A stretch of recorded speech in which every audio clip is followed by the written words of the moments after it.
start going now, baby. We start now. That was Josie Altidore from this week's All-for-One 4-1 derby. Of course, a big 2-0 win over the Montreal Impact. And Josie is right. It is go time for Toronto FC.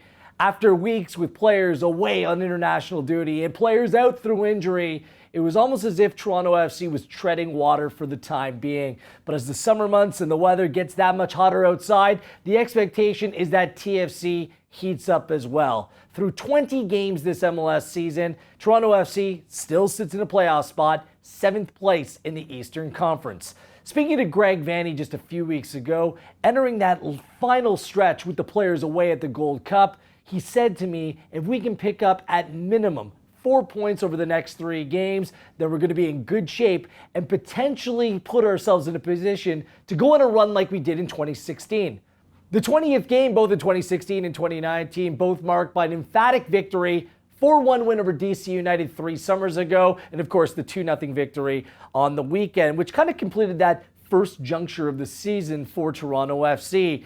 Back in 2016, 27 points through 20 games played. This season, 26 points through 20 games played. The only difference was that Toronto FC was sitting 5th in the conference at that time, 7th, but still in a playoff position this time around. Both seasons, then and now, Toronto FC's really struggled against the Western Conference.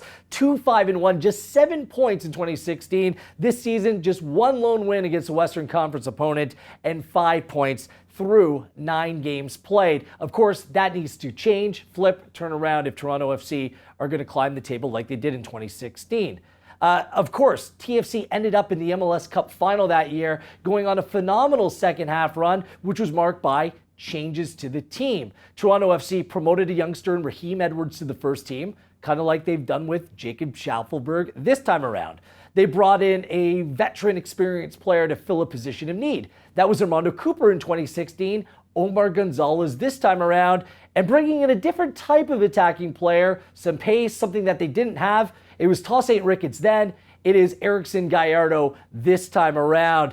The similarities don't stop there. Josie Altidore in Game 20 made his return from a long-standing injury at that time, back in 2016. This year, of course, Altidore returned from Gold Cup duty and, of course, scored that memorable goal late. Michael Bradley, the last time in his career when he suffered through injury, he missed a month and a half, was when? 2016. Same thing goes. He was hurt before he went away for the Gold Cup, and he's come back, and he looks to be the backbone of the team. There were other similarities as well. An emphatic opening day victory this year in Philadelphia, that year in New York, tinkering, changing with the formation from time to time, and dealing with significant injuries. The one big difference between 2016 and this is the number of goals conceded. Toronto FC were very stingy at the back, only giving up 23 goals through 20 games. This year for Toronto FC, they've given up 33. And how Toronto FC was able to kick on and rise through the table was through strong defensive play. They scored 26 goals, only conceded 16, while going 7-5-2 the rest of the way. It was an incredible run for TFC, and that's what they look to replicate this time around. Omar Gonzalez is key. He was tidy at the back, he was clean, and for Toronto FC to go on a similar run, Gonzalez and defensively, well, Toronto FC just need to be much better. It was a great summer. It was a great run then. That's what we're hoping this time around. Perhaps Greg Vanney's onto something, and if this team can recapture the magic of 2016, we could be in for something special. This has been your Toronto FC Insider presented by the all-new Kia Telluride and Wheels Up. I am Gareth Wheeler.